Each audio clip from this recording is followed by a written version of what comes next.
Radio Superación, medio y voz de los grupos vulnerables, transmite desde su base central en la capital del estado de Oaxaca, en el sur-sureste de la República Mexicana, y gracias a la tecnología para todo el mundo. Radio Superación, medio y voz de los grupos vulnerables, emisora fundada en el 2004 por Editorial Corporativo de Medios de Comunicación. Radio Superación, medio y voz de los grupos vulnerables, te saluda en este 2020. Radio Superación, medio y voz de los grupos vulnerables. Hola, soy Susana Distancia. Tengo un superpoder que me ayuda a frenar al COVID-19. Cuando extiendo mis brazos, puedo crear un espacio de 1,5 metros que me mantiene lejos del malvado coronavirus. Esa es la sana distancia. ¿Sabes qué es lo mejor? Que tú también lo tienes. Pero ojo, aunque tenemos que estar separados, unidos y solidarios, saldremos adelante. Porque si te cuidas tú, nos cuidamos todos. Gobierno de México. Inició la fase 2 de la epidemia de COVID-19 y tu ayuda es muy importante. Hola, soy Susana Distancia. Puedes trabajar y estudiar desde tu casa, aprender nuevas habilidades viendo videos o tomar cursos en línea. Incluso puedes participar en servicios religiosos. No lo olvides, mientras más tiempo nos quedemos en casa, más rápido venceremos al coronavirus. Ayúdanos, quédate en casa. Gobierno de México. ¿Has buscado alguna vez un hotel en internet? ¿Has visto la cantidad de precios diferentes que hay para la misma habitación?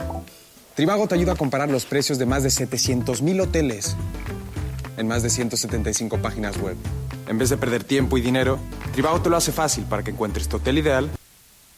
La conferencia de prensa diaria sobre la situación de la pandemia por el nuevo coronavirus 2019, la enfermedad COVID.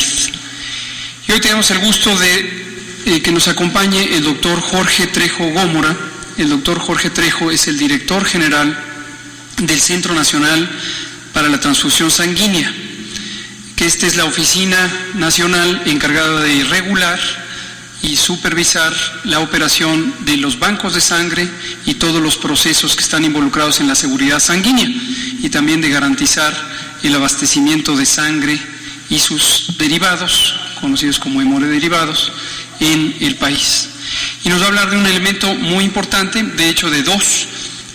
Uno, que es la disponibilidad de sangre en México durante la epidemia de COVID. No habíamos comentado nada, pero esto ha sido también parte de la preparación, y como comentará el doctor Trejo, desde enero empezamos a prepararnos en este sentido. Y el segundo tema es un tema de interés público también, que es el desarrollo de la investigación de ciertas modalidades de uso de los hemoderivados para una posible prevención o protección individual o tratamiento de COVID. Y el doctor Trejo coordina una parte de esta investigación. Bienvenido, Jorge, muchas gracias por acompañarnos. Entonces vamos a empezar con el informe técnico que presentaré yo, y posteriormente me voy a parar, como hemos hecho en otras ocasiones. Posteriormente le pediré al doctor Trejo si nos platica de esto, y abrimos a preguntas y respuestas en una modalidad ya más organizada de la conferencia, según tengo entendido ya les comentaron. Muy bien, esta es la situación epidemiológica de COVID en el mundo. Como ya saben, aquí es el número de casos. Entre más grandes sean estas líneas, estas barras, quiere decir que hay más casos. Estas son las fechas, empiezan aquí desde enero y aquí es el día de hoy. Y los colores corresponden a los colores que se ven aquí y son las regiones del mundo. Me enfoco en las dos principales, que son Europa en azul y América en rojo, es decir, esta zona y esta zona. Y lo que se muestra es su contribución a la carga de enfermedad, es decir, el número de casos, el número de personas enfermas, pero de mayor importancia, las personas que en las últimas 24 horas han estado enfermas, es decir, los casos nuevos que se han presentado. Y como hemos venido observando, progresivamente Europa empieza a disminuir su contribución a la carga mundial de nuevos casos, y en cambio la región de América empieza a subir. Llegará un momento muy probablemente en que estén iguales o incluso que América esté más activo que Europa. La siguiente, por favor. En el panorama nacional vemos algunos elementos de importancia que son parte del progreso de esta epidemia. Como hemos dicho en todo momento, muy desafortunadamente no es una epidemia que se pueda parar, pero es una epidemia que se puede disminuir en términos de la transmisión de los nuevos contagios, y esto lo estamos buscando lograr a través de la sana distancia, que nos quedemos todas, la mayor cantidad del tiempo en casa. En el mapa, como se ve en esta escala representada aquí en colores, es el intervalo del número de personas enfermas que se han presentado en algunos estados en mayor cantidad que en otros, específicamente en la zona metropolitana del Valle de México, que es la Ciudad de México, y la zona conurbada en el Estado de México, es donde tenemos la mayor carga de enfermedad, desde luego con entre 501 y 1000 casos. En las siguientes diapositivas se verá el dato exacto. Y lo que ven ustedes es cómo el mapa se empieza a pintar de amarillo, siendo originalmente verde claro, luego verde oscuro, ahora amarillo, progresivamente será también rojo y rojo intenso. Esto quiere decir que estos otros estados están teniendo también una transmisión más activa. Retomo sobre lo que siempre nos gusta decirlo con anticipación, así como hemos dicho cada cosa, el modelo Centinela, la garantía de que iba a llegar el virus, el primer caso, la primera desafortunada muerte. Lo que quiero que ya se vayan preparando es lo que también llevamos varios días diciendo: estamos próximos a entrar en la fase 3.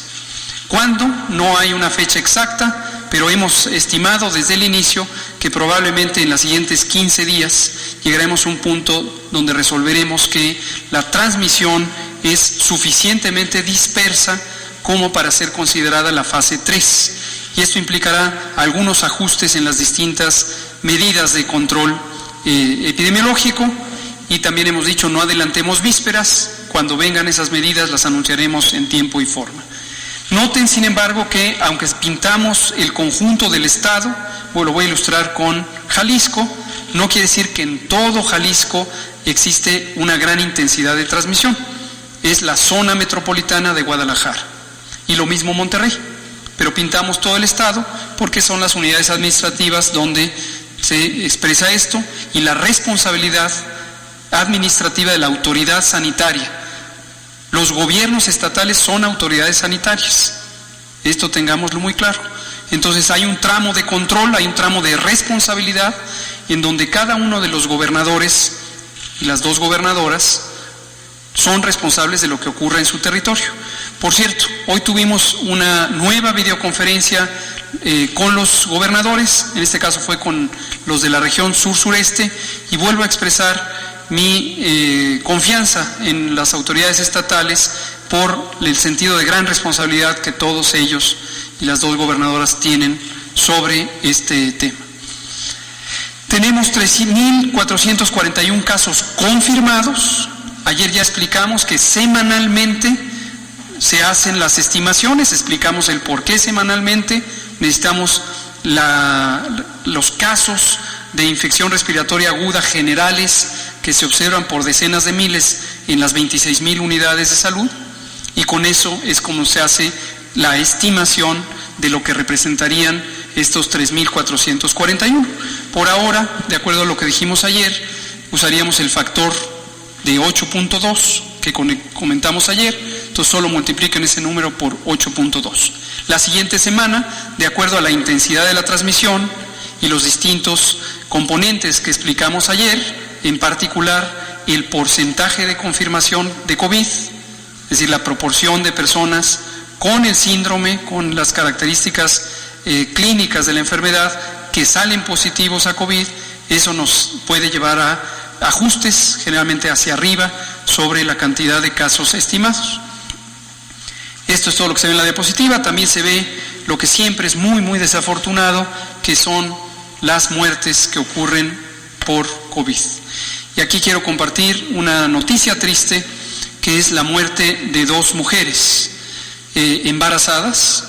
Una de ellas son nuestros primeros 2 casos de muerte en embarazadas. Una falleció desafortunadamente después de que nació su hijo por cesárea. El hijo está bien, tuvo un periodo corto de insuficiencia respiratoria, está todavía en condición delicada, esperamos que se recupere, pero ella desafortunadamente falleció. Y la otra mujer también falleció recientemente, y aquí lo que nos ilustra es lo que hemos estado diciendo, cómo las mujeres embarazadas son susceptibles a estas infecciones por virus. Y aquí les recuerdo algo que quizá algunos de ustedes se acuerdan. En 2009 la mortalidad materna se vio importantemente afectada, al grado que la mortalidad asociada con neumonía se convirtió en algún momento en la segunda causa de muerte materna, siendo habitualmente la causa número 12 o 13. Y la epidemia de influenza de 2009 fue la que convirtió a esta enfermedad, la influenza, en la segunda causa de muerte materna. Entonces, el mensaje es, hay que tener mucho cuidado también con las mujeres embarazadas, para considerarlas siempre poblaciones muy susceptibles, personas muy susceptibles a complicarse. Aquí además, en estos dos casos, en una de ellas, ella padecía hipertensión arterial y obesidad mórbida, y la otra tenía también obesidad mórbida y diabetes gestacional. La diabetes gestacional es esta alteración del metabolismo del azúcar que ocurre durante el embarazo, y tenía por lo tanto diabetes durante el periodo del embarazo. Descansen en paz, es muy lamentable, pero sí queremos comunicarlo porque son las dos primeras muertes en mujeres embarazadas. La siguiente, por favor. Aquí vemos la intensidad de la transmisión representada por la incidencia. La incidencia es el número de personas con enfermedad, considerando la población que existe en cada entidad federativa. Y lo que nos permite es entender o hacer comparables los números de casos, que obviamente son es un mayor número donde hay más población, pero cuando lo dividimos por el tamaño de la población es comparable lo que pasa en un estado con el otro, de modo que las diferencias de la incidencia que están aquí representadas en esta línea naranja comparan en condiciones iguales a estados que tienen tamaños de población diferentes, como pongamos los dos primeros, Ciudad de México y Quintana Roo, tienen poblaciones muy diferentes y por lo tanto tienen diferencias grandes en el número de casos, pero en cambio su diferencia de la incidencia no es tan notable, 10 contra 9.23, y así sucesivamente. La siguiente. Esta es la distribución por edad de estas mismas personas enfermas, 3.441, y aquí quiero hacer notar dos cosas. La primera, recibimos un comentario que aprecio mucho del ingeniero Duque, que nos comentó una cosa que me parece digna de reflexión, y mañana vamos a tener una adaptación a este informe para desglosar, desagregar a las personas adultas mayores de 65 años.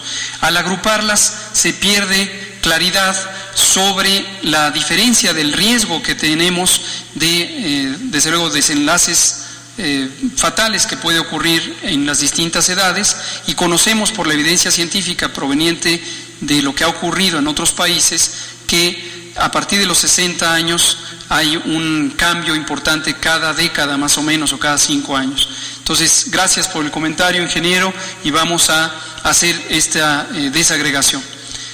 Además, nos comentaba él, y creo que tiene toda la razón, que la dinámica social y económica que representan los adultos mayores no se puede agrupar de esta manera, porque son edades en donde hay cambios importantes respecto al papel que juegan en la sociedad. Entonces, apreciamos mucho ese comentario, mañana tendremos otro informe.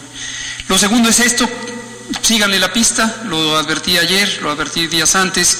Originalmente teníamos 20% de las personas registradas, de las confirmadas, que eran hospitalizadas, y 80% que eran ambulatorias. Esta proporción va a ir creciendo, y lo que significa es lo que hemos dicho: las personas ambulatorias, las personas que se tratan en su casa, ya no van a estar tan claramente representadas aquí, sí lo van a estar en las estimaciones, pero lo van a estar menos aquí, y en cambio las personas directamente identificadas van a estar sobre representadas aquí.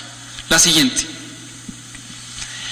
Esta es la distribución de las personas que están en tratamiento ambulatorio, que están estables, graves y que están también intubadas. Y aquí les recuerdo que esto es de los que suman 3.441. Es decir, no quiere decir que en este momento, hoy 9 de abril, esta es la situación, sino es la manera en que se ha distribuido en términos de ambulatorio, hospitalizado, hospitalizado grave e intubado a lo largo de todo el periodo epidémico que en México empezó el 28 de febrero. La siguiente. La distribución de edad no ha tenido cambios tan importantes. Vuelvo al comentario que la propuesta que nos hicieron, y esto lo vamos a desagregar también para dar una mejor representación de esto. La distribución tanto de sexo como de grupos de edad es más o menos la esperada. Ya nos ha llamado a todos la atención, tanto en términos técnicos como ustedes como comunicadoras, que México tiene una sobrerepresentación de la mortalidad en edades más jóvenes, y la explicación más probable es que es la inmensa carga de enfermedades crónicas que tiene nuestro país: diabetes, y bueno, también hipertensión, sobrepeso, obesidad. La siguiente. Las causas aquí están precisamente: hipertensión, diabetes, obesidad, tabaquismo, etcétera, etcétera, son las mismas. La siguiente. Dos medidas de la consecuencia de la pérdida de la vida. Una es la tasa de letalidad. Esto es el número de personas que desafortunadamente pierden la vida por COVID, divididas entre la cantidad de personas que tienen COVID. Y es una medida de la gravedad de la enfermedad, cómo se comporta la gravedad de la enfermedad en nuestro país, y de manera específica por entidades federativas. Sin embargo, aquí quiero hacer un señalamiento que ya había hecho, pero es un recordatorio. Cuando tenemos un estado con tan poquitos eventos, en este caso defunciones, y tenemos una letalidad tan alta, lo más probable es que hay una serie de datos que aún faltan por registrar, porque no habría una razón, dado un estado que tiene una buena calidad y acceso de servicio de salud, que por el momento no están saturados los servicios, que tenga este exceso de letalidad. Entonces estaremos revisando esa situación con las entidades federativas, con todas, pero usé como ejemplo la primera o la segunda. La siguiente. La tasa de mortalidad, a diferencia de la letalidad, lo que representa es el número de personas que desafortunadamente han perdido la vida, comparados con la población existente en cada uno de los estados, independientemente de que solo una pequeña proporción tienen COVID. Es decir, todo el resto están saludables y hasta el momento no han tenido enfermedad. ¿Qué nos indica, a diferencia de la letalidad? Lo que nos indica es la importancia de COVID como causa de muerte en las entidades federativas y en el país en su conjunto, que es ese 0.15 por cada 100.000 habitantes. Y la podemos comparar de uno a otro, y obviamente lo que nos permite es una comparación justa o equilibrada entre entidades federativas que tienen tamaños de población muy diferentes. La penúltima, esta es la última, perfecto. Pues este es el informe técnico. Cualquier pregunta ahorita la abordamos, y le pido al doctor Jorge Trejo si nos comenta de estos interesantes temas. Gracias, subsecretario. Buenas noches a todos. Si pueden montar la presentación, por favor. Bueno, para el Sistema Nacional de Sangre es verdaderamente importante que se abra este espacio en el marco de esta conferencia informativa, precisamente para expresar e informar todo lo que está sucediendo a relación de sangre en el marco referente de COVID. Entonces, para optimizar esta presentación voy a abordar dos puntos. El primer punto es la estrategia para el abastecimiento de sangre segura durante la pandemia por COVID-19, y el segundo punto serán los protocolos de investigación. Y referente hago este llamado al uso de plasma convaleciente para atención de pacientes graves con COVID-19. La siguiente, por favor. Entrando de lleno en la presentación, experiencias previas que se han tenido con otras contingencias epidemiológicas, con otras pandemias, la experiencia que se está viviendo a nivel mundial y la experiencia que se está viviendo en México con COVID-19, sugieren y señalan que va a haber un impacto negativo significativo en el abasto de sangre. ¿Por qué razón es esto? Por una razón muy sencilla. El flujo de donantes de sangre efectivos en los bancos de sangre está disminuyendo. Y no es una situación que únicamente esté viviendo este país, es en todos los países del mundo. Y por situaciones inherentes al COVID, tanto a la presentación de enfermedad, a la presentación de contacto, o a la presentación de algunos otros factores que tenemos que llamarle importancia también en este momento, como el mismo miedo que puede tener un posible donante a salir de su domicilio o de su resguardo y acudir a un banco de sangre a donar, son puntos totalmente importantes que debemos de tener en cuenta precisamente para reconocer la situación que estamos viviendo en México y también en el mundo. Puede haber un desabasto de sangre y de componentes sanguíneos en el Sistema Nacional de Sangre. Hago énfasis y les pido aquí mucha atención. En este momento no hay un desabasto de sangre en el país, pero las medidas y acciones que debemos de tomar van encausadas precisamente a eso, a prevenir este desabasto. Sin embargo, nos estamos enfrentando a este panorama que les he comentado, pero no hay que olvidar un punto muy importante. La donación de sangre debe de continuar, porque hay poblaciones de individuos que presentan algún tipo de enfermedad o algún tipo de urgencia en el cual la transfusión sanguínea es el único método para poder nuevamente sustituir la función de esta persona. Y precisamente aquí tienen, por mencionar algunos grupos que requieren de la transfusión de manera frecuente y de manera urgente. Primer grupo, los pacientes con enfermedades hemato-oncológicas.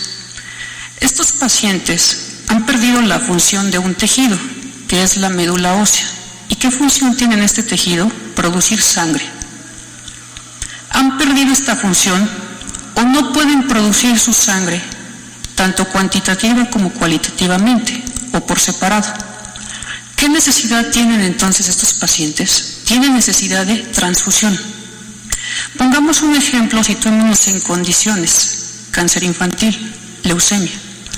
La leucemia aguda es una enfermedad que requiere tratamientos de quimioterapia intensiva, por lo menos en las 2 primeras fases: inducción a la remisión, intensificación, etc. En este momento, tanto pacientes pediátricos como adultos que estén siendo tratados con esos protocolos de quimioterapia van a requerir transfusión sanguínea. Y van a requerir transfusión sanguínea de manera frecuente y constante.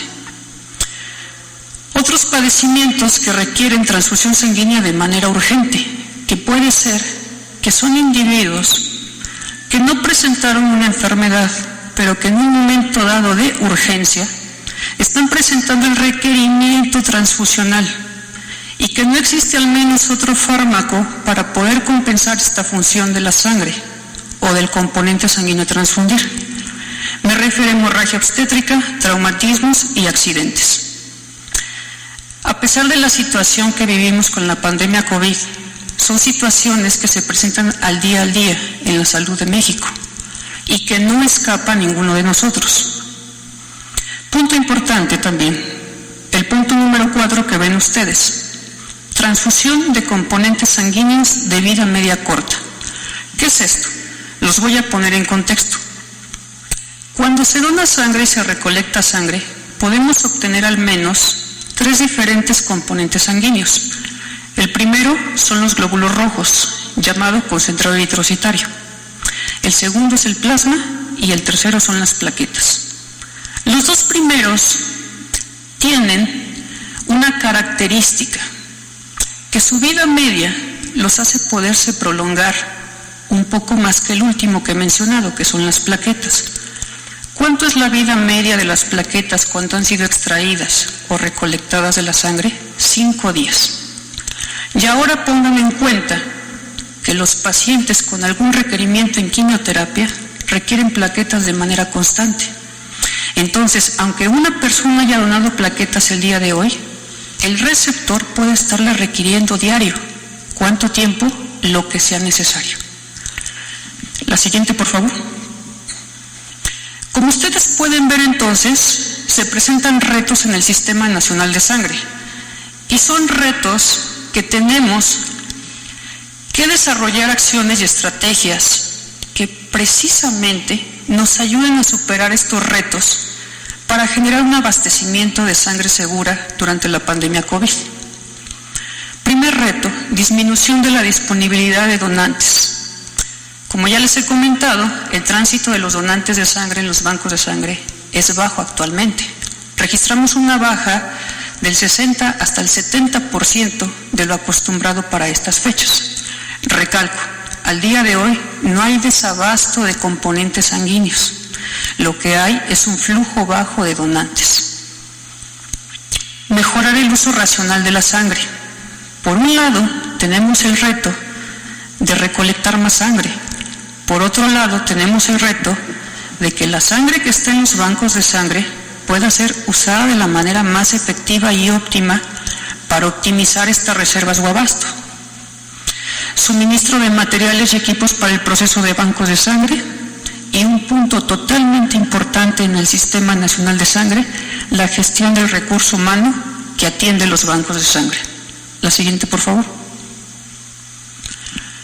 Derivado de todo esto que les he hecho en manera de introducción para que entren en contexto, entonces tienen ante ustedes una diapositiva con la cual pretendo presentar la estrategia para el abastecimiento de sangre segura durante la pandemia COVID-19.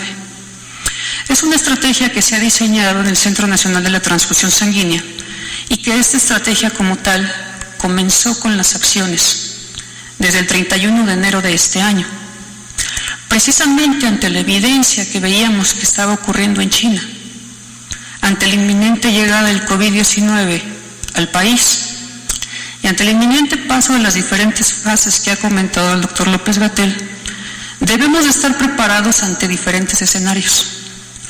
¿Cuál es el objetivo de esta estrategia para el abastecimiento de sangre segura? Establecer un plan nacional de trabajo que oriente a la toma de decisiones para la implementación de medidas eficaces que garanticen el abastecimiento de componentes sanguíneos a toda la red nacional de sangre, mediante lineamientos aplicables de manera nacional durante la pandemia COVID-19. Y derivado de este punto tenemos 4 objetivos específicos para seguir y para poder cumplir durante esta pandemia. Número 1, optimizar la reserva de componentes sanguíneos almacenados. Número 2, dar continuidad a los servicios de sangre. Número 3, garantizar la seguridad del donante y del personal de banco de sangre. Y número 4, evitar la propagación de SARS-CoV-2 en la cadena transfusional. Estos objetivos específicos, para que puedan ser cumplidos, se acompañan de 10 estrategias que ustedes ven enmarcadas. Y son 10 estrategias que se han presentado, como les he dicho, y se han empezado a accionar y ha comenzado a accionarse desde el 31 de enero de este año. Y tenemos la comunicación constante con todo el sector salud y con todos los bancos de sangre de la Red Nacional de Sangre, precisamente para poder difundir esas estrategias y ver la manera en la cual las están llevando a cabo. Hago referencia a un punto importante que aparece en la parte de abajo y dice Comité de Medicina Transfusional. Y si se dan cuenta, esta línea estratégica abarca nuestros 4 objetivos específicos. ¿Por qué razón? El Comité de Medicina Transfusional es nuestra unidad de visión que tenemos en cada hospital. Y es la unidad que nos hace saber a nosotros, nivel central, cómo se está llevando a cabo el sistema de sangre dentro de un hospital. Es el comité encargado de podernos advertir de efectos de la transfusión, efectos en el donante y de algunas otras situaciones de interés dentro del hospital. Y este punto es de referencia muy importante porque es una coparticipación. Esta estrategia fue compartida a toda la red nacional de bancos de sangre en colaboración conjunta con la COFEPRIS y con el Consejo Nacional de Salud en el mes de marzo. Y pueden ver otras estrategias que alinean a los 4 objetivos específicos. Y todas las estrategias alineadas a lo emitido por la Secretaría de Salud. Pero quiero que centren su atención en esa estrategia central que dice Sistema Call Center Nacional, Estatal e Institucional. La siguiente, por favor. Esta estrategia, ¿qué significa? Esta estrategia significa que queremos garantizar un flujo de donantes efectivos en los bancos de sangre. Probablemente muchos de ustedes que han donado sangre, ya sea por reposición o por manera voluntaria, tienen en la mente la imagen de un banco de sangre, en el cual es una fila, son personas dentro, y es un proceso que en algunos lugares puede ser más rápido que en otros. Pero en este momento hago el llamado a esta estrategia, al sistema de línea telefónica que ya está ubicado en el Centro Nacional de Transfusión Sanguínea, porque queremos acompañar en todo momento al donante en su proceso de donación. Y queremos estar alineados con una estrategia clara y específica que se llama sana distancia. ¿De qué consta esta estrategia que les estoy comentando? Pueden ver ustedes números telefónicos, y son los números telefónicos que estarán disponibles en el Centro Nacional de la Transfusión Sanguínea y serán atendidos por personal de trabajo social. El personal de trabajo social capacitado en temas de donación voluntaria altruista y capacitado en los temas de donación con la referencia COVID-19. ¿A qué estamos cambiando o a qué estamos girando con esto? Un flujo continuo efectivo de donantes. Llama el potencial donador a esta línea telefónica, se le atiende. ¿Qué productos puede obtener? ¿Qué es lo que puede obtener de esta llamada? Información que aclare dudas referente a los requisitos de donación. Información que aclare dudas en qué momento puede donar. Y lo más importante, una cita agendada en el banco de sangre de mayor conveniencia, en el banco de sangre más segura y con un horario para que pueda acudir, alineándonos a las estrategias de sana distancia y evitando las conglomeraciones de donantes en los bancos de sangre, para ofrecer un mejor servicio para el donante y para que se optimice en todo momento el donante y el personal de banco de sangre. Son líneas que están disponibles. Y en este momento, a ustedes como medios les hago un llamado a que propaguen o ayuden a propagar la necesidad que tenemos de la donación de sangre en este y en todo momento, de una donación de sangre voluntaria y altruista, y que sea de manera repetitiva.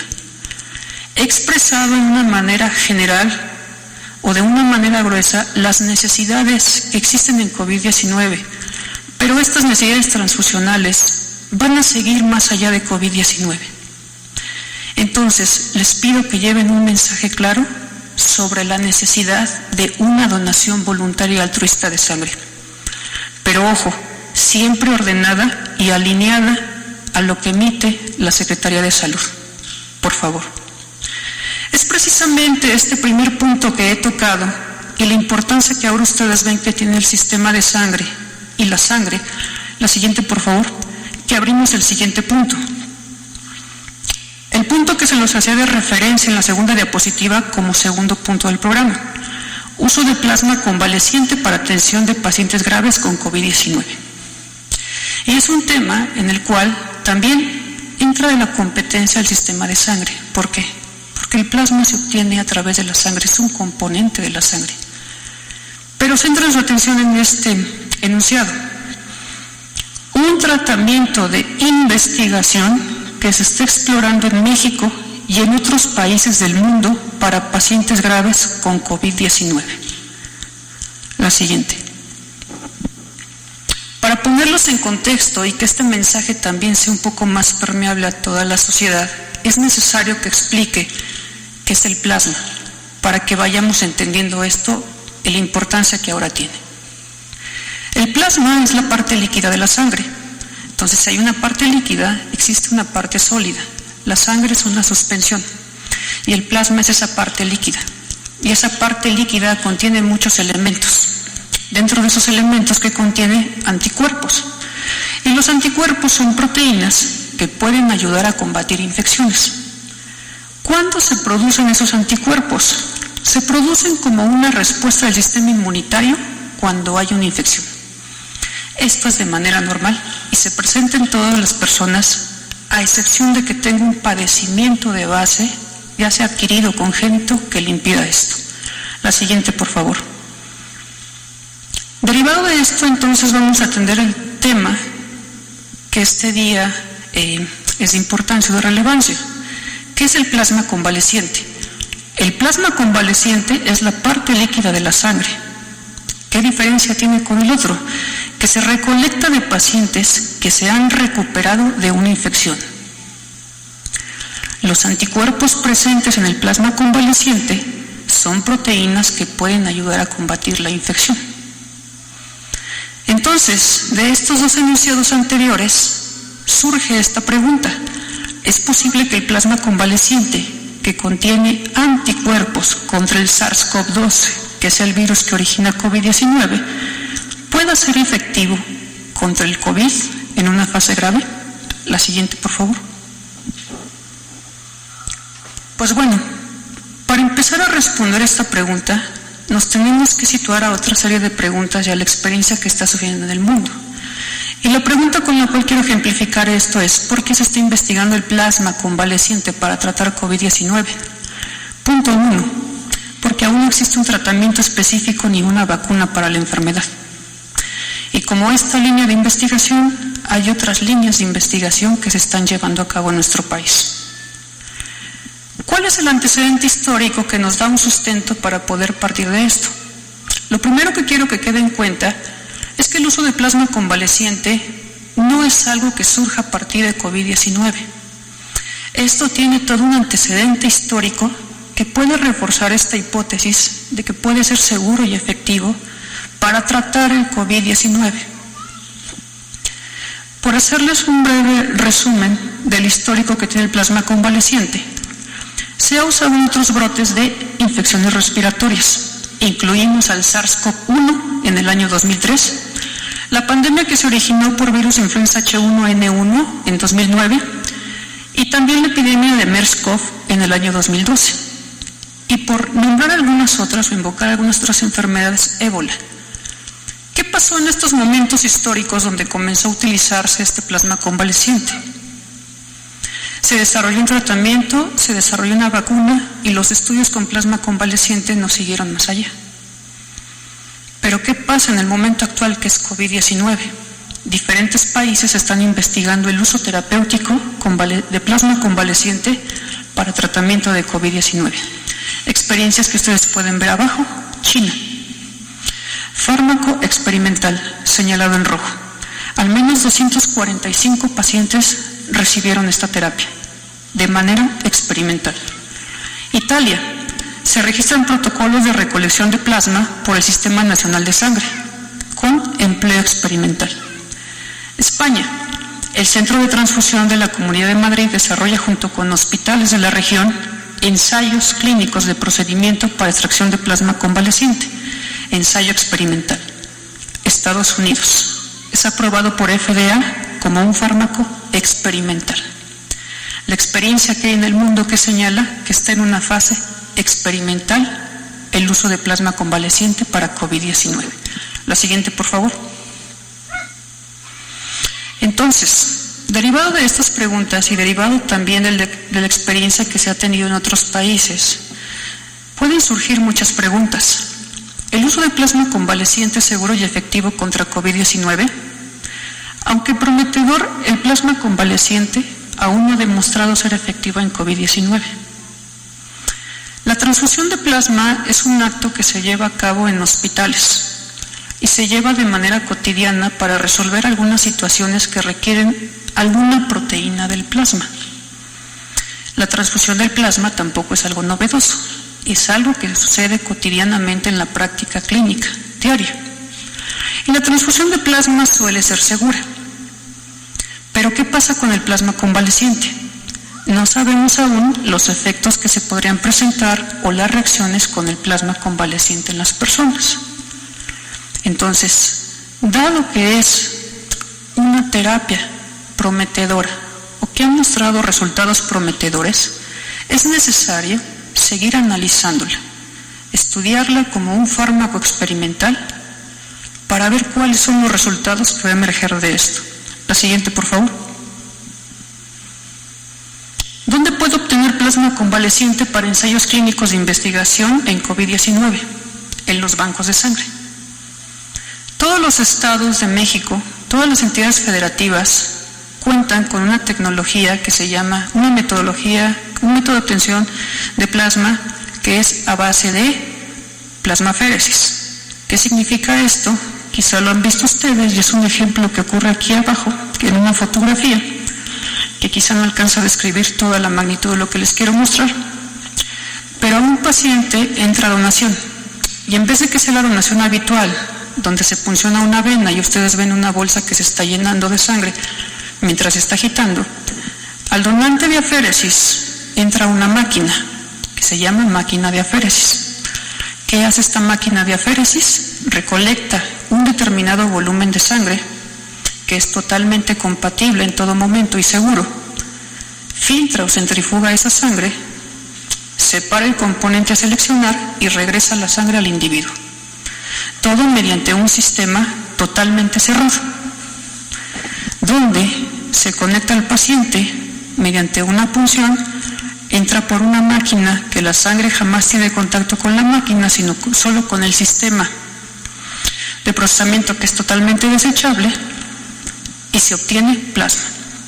¿Cuánto se puede obtener de plasma? La norma oficial mexicana 253 SSA1 del 2012 señala hasta 600 mililitros por donación. Entonces, ¿todos los estados de la República Mexicana tienen máquinas de aféresis? Sí. ¿Todas las instituciones tienen máquinas de aféresis? Sí. La siguiente, por favor. ¿Cómo puedo obtener plasma convaleciente para ensayos clínicos de investigación en COVID-19? Se debe de seguir un orden, una regla y una alineación, precisamente para que todo el conocimiento que se está generando respecto a este tema pueda ser conocimiento para el mayor uso y para el mayor bien. Los centros de investigación y bancos de sangre interesados deberán generar un ensayo clínico de investigación. Este ensayo clínico, también llamado protocolo, siempre deberá contar con la carta de aprobación por el Comité de Ética y la carta de Comité de Bioseguridad. Tercer punto. El protocolo deberá ser registrado y autorizado por la Comisión de Autorización Sanitaria de la Comisión Federal para Protección contra Riesgos Sanitarios, COFEPRIS. Y cuarto punto. El Centro de Investigación o Banco de Sangre que desee introducir este protocolo deberá dar aviso al Centro Nacional de la Transfusión Sanguínea sobre este protocolo. Toda esta información está disponible en la página del Centro Nacional de la Transfusión Sanguínea. La siguiente, por favor. Actualidad en México, ensayos de investigación que se están llevando, referentes al uso de plasma convaleciente. Secretaría de Salud, a través de la Comisión Coordinadora de Institutos Nacionales y Hospitales de Alta Especialidad, dirigido por el doctor Gustavo Reyes Terán, ha conformado un grupo liderado por el doctor Juan Sierra que atiende el tema de plasma convaleciente. ¿En qué fase está? En el diseño de protocolo para posteriormente llevarlo a la autorización de los comités de ética y bioseguridad y los siguientes pasos que les he comentado. Instituto Mexicano del Seguro Social. Como el director médico del Instituto Mexicano del Seguro Social ya lo había comentado en sesiones previas, el IMSS estaba generando ya estos protocolos. ¿En qué fase de protocolo va el IMSS? El IMSS ya ha tenido la autorización de bioética, de bioseguridad y comienza recolección de plasma a partir del lunes de la próxima semana. Hospitales universitarios ya con experiencia de recolección de plasma en casos aislados y también trabajando de la mano directamente con la CINSAE para la generación de protocolos. Como se pueden dar cuenta, el tema de sangre se involucra en lo referente a COVID-19 y tenemos 2 puntos de impacto y 2 puntos que es mi afán informarles. Gracias. Muchas gracias, doctor Jorge Trejo Gómora, director general del Centro Nacional de Transfusión Sanguínea. Héctor, estaba usted pendiente desde ayer. Doctor Herrera, de Grupo Fórmula. Pues ayer parece que causó revuelo esta cifra, la estimación que usted daba en torno a la presencia del COVID-19, tanto que hoy mereció, pues no sé si una reconsideración del secretario Alcocer, y creo que ha dado también argumentos a aquellos quienes aseguran que se está jugando con las cifras. ¿Qué reflexión le merece esto? Y lo otro, doctor, es que no es una pregunta, es una queja extendida de trabajadores del IMSS, del ISSSTE, de otros hospitales, quienes aseguran que hasta hoy no les ha llegado equipo, siguen trabajando en condiciones negativas, particularmente la Clínica 72 del Seguro Social, donde los trabajadores aseguran que sí, efectivamente hubo un brote en la clínica, contradiciendo de hecho al director Robledo. Es todo. Muchas gracias.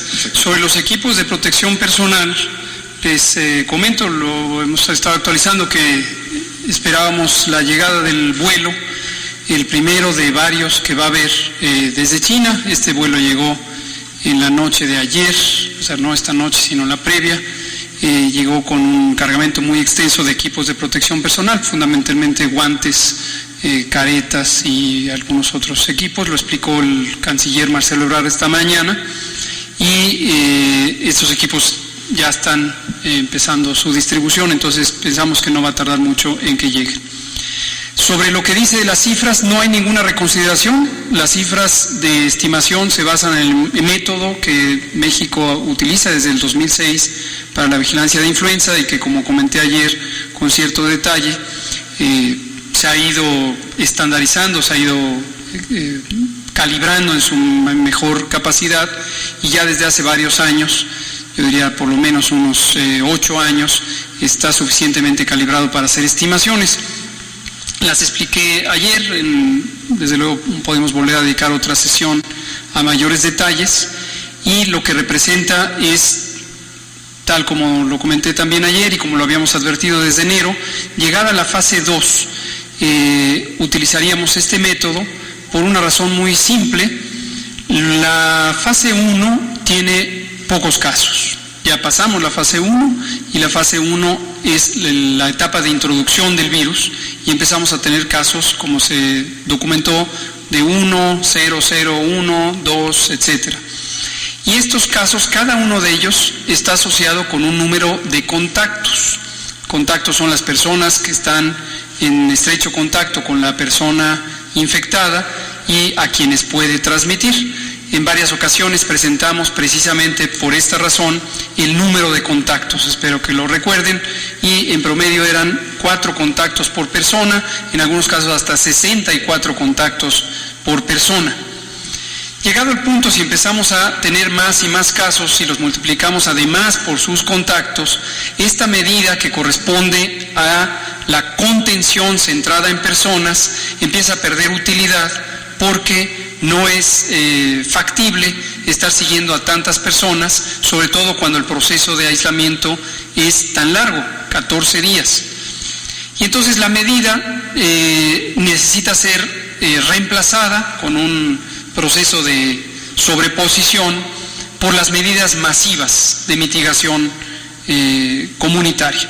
Estas medidas, espero recordarán aquella tablita que poníamos con los colores verde, amarillo y naranja para representar las distintas fases. Una vez que entramos a la fase 2, decidimos poner estas medidas de mitigación comunitaria. Es la Jornada Nacional de Sana Distancia, que se extiende hasta el 30 de abril y que lleva a que millones de personas a un tiempo estén lejos unas de otras, y entonces se disminuya la tasa de contagios. El método de vigilancia más apropiado para estos fenómenos extensivos, donde hablamos de cantidades grandes de personas que no pueden ser seguidas de manera individual, son precisamente los métodos Sentinel. Entonces no hay ningún cambio de postura, es exactamente lo que expliqué ayer. Usted. Muchas gracias, doctor. Buenas noches, Bianca Aguirre de Notimex TV. Preguntarle sobre el caso de los 17 militares infectados de la Sedena. Se habla de que hay pilotos, hay personal de inteligencia, comandantes e incluso gente del Estado Mayor. Y también preguntarle otra cosa. Hoy la jefa de gobierno, Claudia Sheinbaum, pues llama a los capitalinos a usar cubrebocas. Usted ¿Qué dice ante esto? Gracias. Muy bien. Sobre el primero no tengo datos suficientes como para comentarlo, pero los recabamos y los comentamos.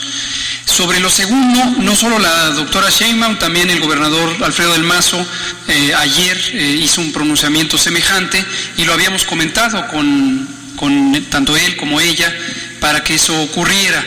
Como hemos dicho también en otras ocasiones y lo mostramos cada noche, cada territorio del país va teniendo una velocidad de transmisión diferente.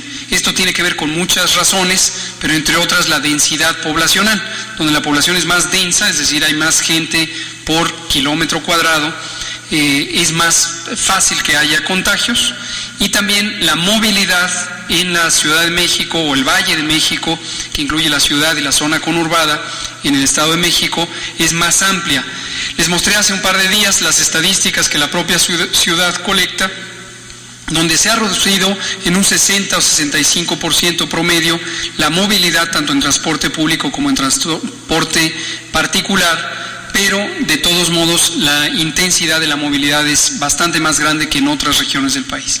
Conociendo eso, desde hace ya casi 4 semanas, definimos concertadamente que la zona del Valle de México tuviera su propio comando operativo de coordinación y que previsiblemente iba a estar más adelante que el resto del país en ciertas medidas.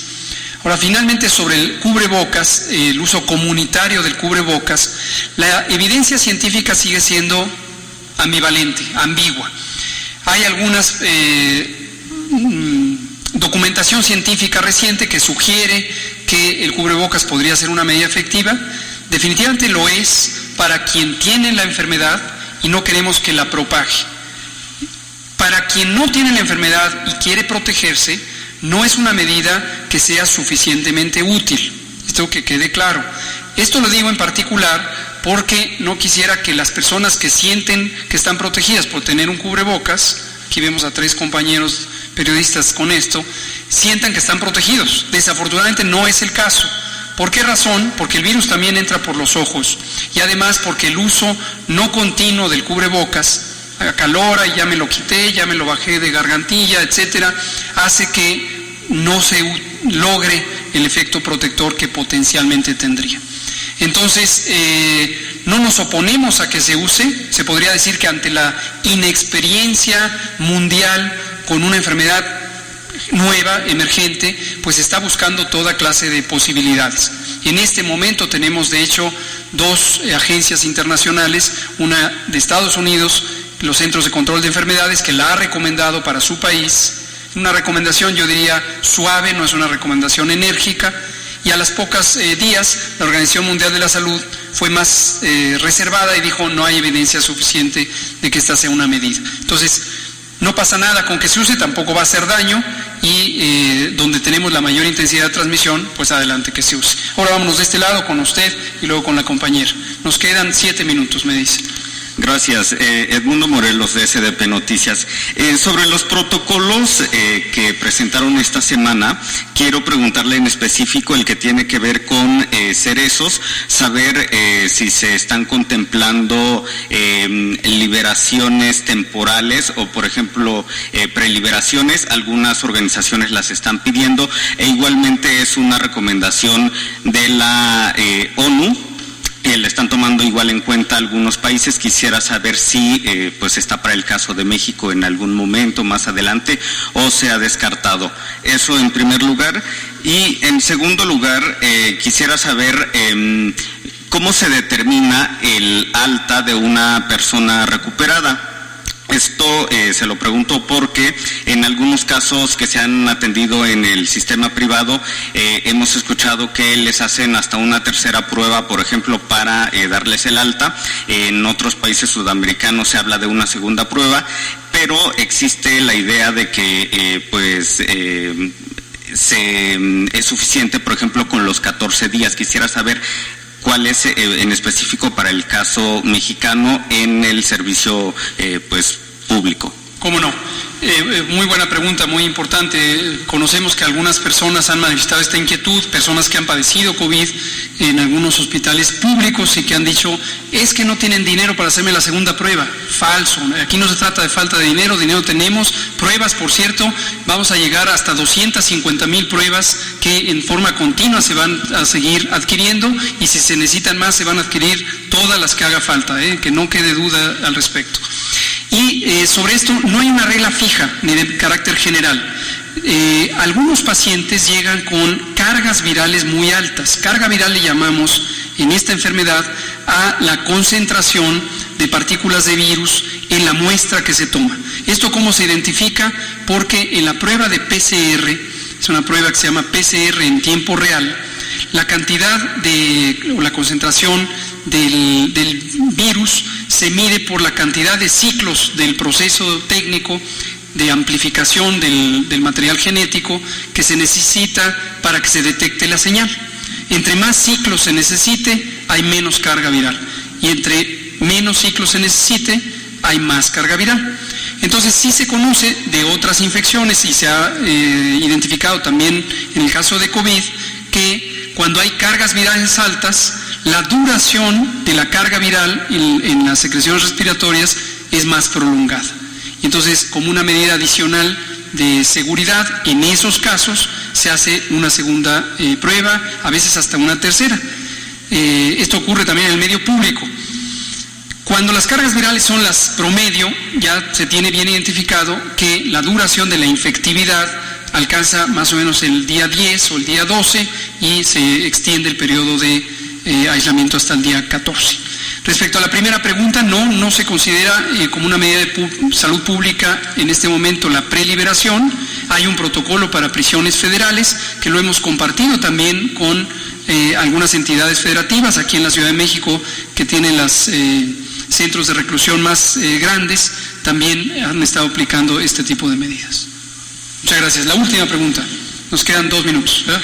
Gracias, doctor. Daniela Pastrana, de Pie de Página. Tengo 2 dudas. Una sobre el tema de las mujeres embarazadas.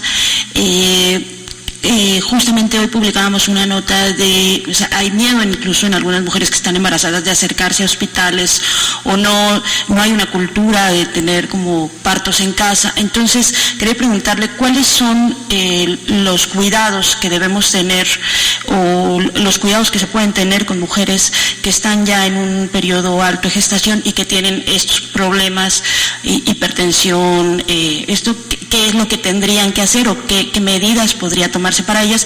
Y la otra relacionada con el tema de la sangre, si hay algún tipo de sangre específica que se requiera más, que se prevea que se necesite más, no sé, eso es un poco por la ignorancia de no saber cómo funciona esto de la sangre, si hay algo que necesariamente se pueda pensar que se quiere requerir más. ¿Cómo no? Jorge, ¿quieres contestar eso? Doctor, sí, claro. ¿Qué tipo de sangre se requiere más? Se requiere sangre. Existen grupos de sangre que están definidos por sistemas de proteínas que se tienen. Lo conocido es el AB0 o ABO. Sin embargo, se necesita que se done sangre. ¿Cuál es el tipo más frecuente que hay en nuestro país? El O positivo, que así se conoce comúnmente.